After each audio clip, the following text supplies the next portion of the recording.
பிள்ளை என்று பார்த்தால் பேமுண்டமாக இருக்கிறது. மதலை என்று பார்த்தா மாமுண்டமா தெரியுது.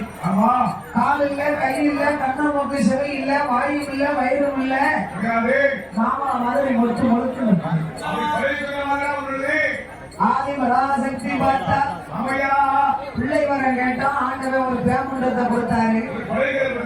இது சிறப்பான விலைகளே.